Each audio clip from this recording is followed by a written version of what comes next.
आज के वीडियो में हम जानेंगे प्रोजेक्टिव टेक्निक यूज़ के कुछ और टेस्ट के बारे में, जैसे Holtzman ink blot technique you, construction technique you, completion technique you, expressive technique you और TAT test, sentence completion test. इससे पिछली वाली वीडियो में हमने जाना था रॉर्शक इन ब्लॉट टेस्ट के बारे में, तो उसकी वीडियो का लिंक आपको डिस्क्रिप्शन में मिल जाएगा। चलिए तो पहले जानते हैं कंस्ट्रक्शन टेक्निक यू। इसमें सब्जेक्ट को कुछ चीज़ें दिखाई जाती है और बोला जाता है कि इनकी बेसिस पर आप एक स्टोरी बनाएं। फिर उनकी स्टोरी को सुनकर उसको एनालाइज करके स्कोरिंग करके उनकी पर्सनैलिटी बताई जाती है। नेक्स्ट है कंप्लीशन टेक्निक यू। इसमें सब्जेक्ट को कुछ इनकम्प्लीट सेंटेंस दिए जाते हैं और बोला जाता है कि आप अपनी इच्छा के अनुसार इसे कंप्लीट कीजिए। लाइक आई वॉन्ट, आगे जो वो करना चाहता है वो। आई फील एक्साइटेड अबाउट, वो जिस बारे में एक्साइटेड होता है वो भर सकता है और इसके बेसिस पर उनकी पर्सनैलिटी को बताया जाता है, पर्सनैलिटी को एनालाइज किया जाता है। अगला है एक्सप्रेसिव टेक्निक यू। इसमें सब्जेक्ट को वर्बल या विजुअल सिचुएशन दी जाती है और बोला जाता है कि अगर आप वहाँ होते तो आप कैसा रिस्पॉन्स करते, कि मतलब उनको बोला जाता है, उनको कोई भी एक मतलब पिक्चर दिखा दी गई या एक कहानी बता दी गई और बोला कि अगर आप उस सिचुएशन में होते तो आप कैसा रिस्पॉन्स करते। आप तो क्लाइंट वो अपने इच्छा अनुसार वो बताएगा कि वो हाँ हम ऐसा रिस्पॉन्स करते, ऐसा करते, तो उसके बेसिस पे उसकी पर्सनैलिटी को डिस्क्राइब किया जाता है। अगला है हॉल्ट्समैन इंक ब्लॉट टेस्ट। इस टेक्निक यू में एक तो ये प्रोजेक्टिव टेक्निक यू है और ये टेस्ट तब डेवलप किया गया था जब रॉर्शक के टेस्ट को क्रिटिसाइज्ड किया जा रहा था और ये सेम उसी के टेस्ट के बेस पे बनाया गया था। और यह एक इंक ब्लॉट टेस्ट है जिसका एम पर्सनैलिटी का पता लगाना है और इससे पहली बार 1961 में बनाया गया था। हॉल्ट्समैन इंक ब्लॉट में सब्जेक्ट को 45 इंक ब्लॉट्स दिए जाते हैं और कहा जाता है इनको हर एक कार्ड पर रिस्पॉन्स करना होता है और इन रिस्पॉन्सेस को सब्जेक्ट की पर्सनैलिटी को डिस्क्राइब करने और क्लासिफाई करने के लिए स्कोर किया जाता है। इस टेस्ट में और रॉर्शक के टेस्ट में बस इतना सा फ़र्क है कि इस टेस्ट में सब्जेक्ट को एक कार्ड पर बस एक ही बार रिस्पॉन्स देना होता है और इन सभी रिस्पॉन्सेस को 22 रिस्पॉन्सेस वेरिएबल में क्लासिफाई किया जाता है, जो कि इसके मैनुअल में पूरा डिफाइंड किया गया है।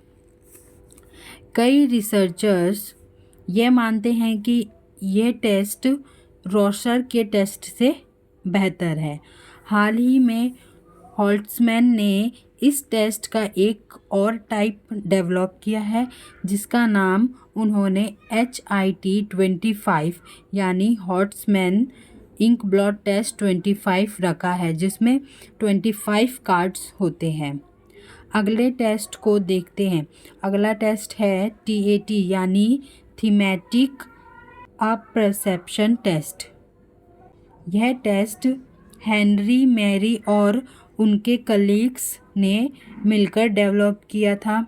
इसमें 20 पिक्चर्स होते हैं। पहले तो 30 पिक्चर्स थे बट घट के 20 हो गए, फिर घट के वापस 10 कर दिए गए थे। तो 20 पिक्चर्स होते हैं जो ब्लैक एंड वाइट होते हैं। कुछ ऐसे पिक्चर होते हैं जैसा कि आपको स्क्रीन पे दिखा रहे हैं, हाँ इस तरीके से पिक्चर्स ऐसी पिक्चर्स क्लाइंट को दिखाई जाती है और कहा जाता है कि इसको डिस्क्राइब करो, मतलब इसके बारे में बताओ कि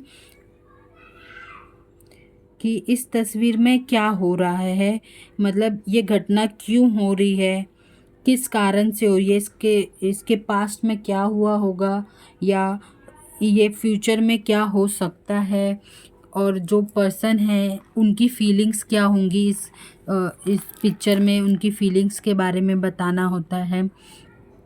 तो ये सब क्वेश्चन साइकोलॉजिस्ट क्लाइंट के हिडन इमोशंस या फीलिंग्स को जानने के लिए पूछता है, क्योंकि उसका मानना होता है कि क्लाइंट जो कहानी सुनाता है वो अपनी छुपी हुई फीलिंग्स को उस पिक्चर से रिलेट करके बताता है।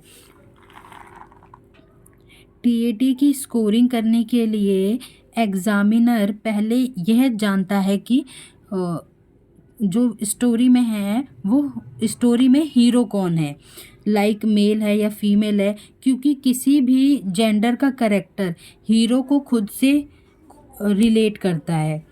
फिर कहानी के समान जो होते हैं, जो कहानी में जो चीज़ें यूज़ की जाती है वो क्लाइंट की ज़रूरतें और प्रेस की सूची के रूप में डिस्क्राइब किया गया है। मतलब कि जो कहानी में जो भी सिचुएशन घट रही है, जो भी चीज़ यूज़ की जा रही है, वो क्लाइंट अपनी लाइफ से रिलेटेड करता है। लाइक जैसे उसकी ज़रूरत है अचीवमेंट, एफिलिएशन और एग्रेशन, लव, ये सब क्लाइंट की ज़रूरतें हो गई। और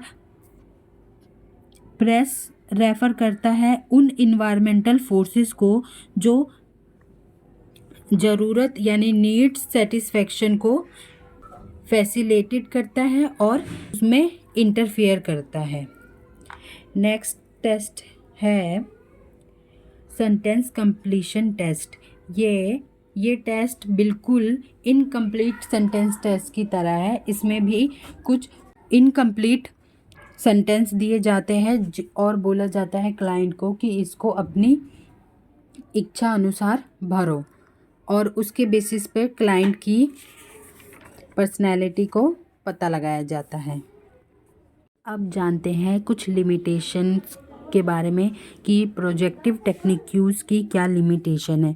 प्रोजेक्टिव टेस्ट की पहली लिमिटेशन तो यही है कि ये सब्जेक्टिव है, और इसके जो आंसर्स दिए जाते हैं इन सभी टेस्ट के, वो पर्सन के मूड पर इफ़ेक्ट करती है। मतलब मूड के हिसाब से इफ़ेक्ट करती है कि पर्सन का मूड कैसा है।